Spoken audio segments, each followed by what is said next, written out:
বছরের শুরুতেই সুখবর দিলেন হিমি নিলয়। ছোট পর্দার বর্তমান সময়ের দুই প্রিয় মুখ নিলয় আলমগীর ও জান্নাত আক্তার হিমি নাটকে একসঙ্গে কাজ করে পেয়েছেন দর্শক প্রিয়তা।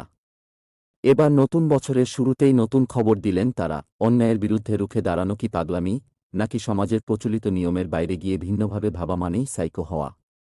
এমনই এক ব্যতিক্রমী ভাবনার নাটক পাগলের সুখ মনে মনে। নাটকটিতে ফের একসঙ্গে কাজ করেছেন হিমি ও নিলয়। সুস্ময় সুমনের চিত্রনাট্যে পাগলের সুখ মনে মনে নাটকটি নির্মাণ করেছেন নির্মাতা শাহনেওয়াজ রিপন। তবে গল্পের মূল ভাবনায় নিজের মুনশিয়ানা দেখিয়েছেন নির্মাতা নিজেই। নাটকটিতে সমাজের নিয়ম আর মানবিকতার লড়াই ফুটে উঠেছে।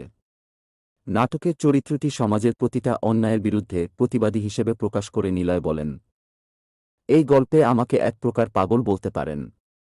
কারণ আমি সবকিছুতে প্রতিবাদ করি। যেমন ধরুন, কেউ গাছের পাতা ছিঁড়ুক বা রাস্তায় বসে থাকা কুকুরকে লাথি দিক, সবকিছুতেই আমি বাধা দিই। এই গল্পের মাধ্যমে আমরা এমন একটা বার্তা দিতে চাই, যা আমাদের সমাজের অনেক অসঙ্গতির চোখ খুলে দেবে। নতুন নাটকটি নিয়ে হিমি বলেন, গল্পের কেন্দ্রবিন্দু নিলয় হলেও আমার চরিত্রে আবেগের একটি গভীরতা রয়েছে যা দর্শকদের মন ছুঁয়ে যাবে। নিলয়হিমি ছাড়াও নাটকটিতে আরও অভিনয় করেছেন তানজিম হাসান অনিক, সিয়াম নাসির, স্নেহাসহ অনেকেই।